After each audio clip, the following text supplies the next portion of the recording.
আসসালামু আলাইকুম সবাইকে। আজকে আলোচনার বিষয় ইরান কেন ফিলিস্তিনিদের তাদের যুদ্ধবিরতি চুক্তিতে অন্তর্ভুক্ত করলো না। কিছু মানুষ এটা নিয়ে ব্যাপক সমালোচনা করতেছে যে ইরান শুধু নিজেদের স্বার্থ বুঝে, তারা সুন্নিদের কোনো ভালো চায় না, আর তা না হলে তারা মানে যুদ্ধবিরতি চুক্তিতে ফিলিস্তিনিদের অন্তর্ভুক্ত করতে পারত। দেখেন, নেতানিয়াহু একবার বলছিল যে আমরা যখন ফিলিস্তিনের উপর হত্যাকাণ্ড চালাই তখন আরবের নেতাগণ উপরে সমবেদনা দেখায়, কিন্তু পরে আমাকে ফোন দিয়ে বলে যে আপনি যেটা করেছেন সেটা ঠিক কাজই করেছেন।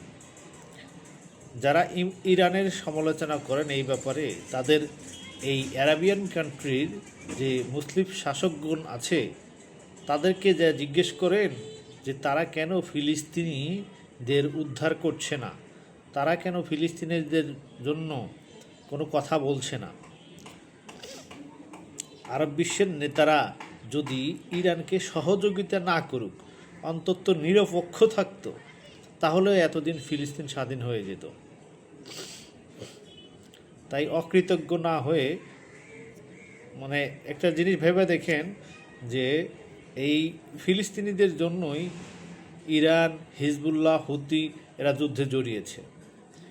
যখন ইহুদিরা হামাসের উপর ফিলিস্তিনিদের উপর ব্যাপক আক্রমণ করলো, তখন কিন্তু এই হিজবুল্লাহ, হুতি, ইরান এদের পক্ষ থেকেই শত শত ব্যালিস্টিক মিসাইল, রকেট ওই ইসরায়েলের উপর এদের পক্ষ থেকেই পড়েছে আর কি।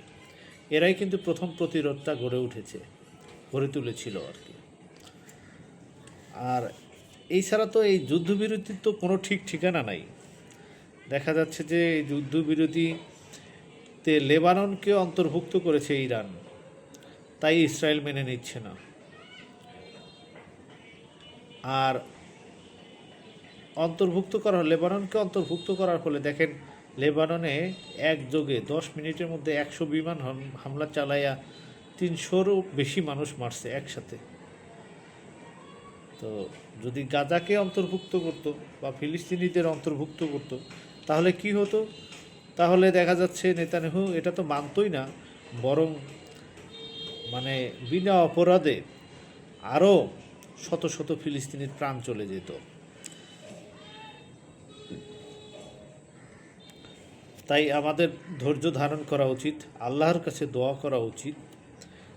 একদিন ইরান অবশ্যই বিশ্ব শাসন করবে, আর এরাই ফিলিস্তিনিকে একদিন মুক্ত করবে আর কি, ইনশাআল্লাহ।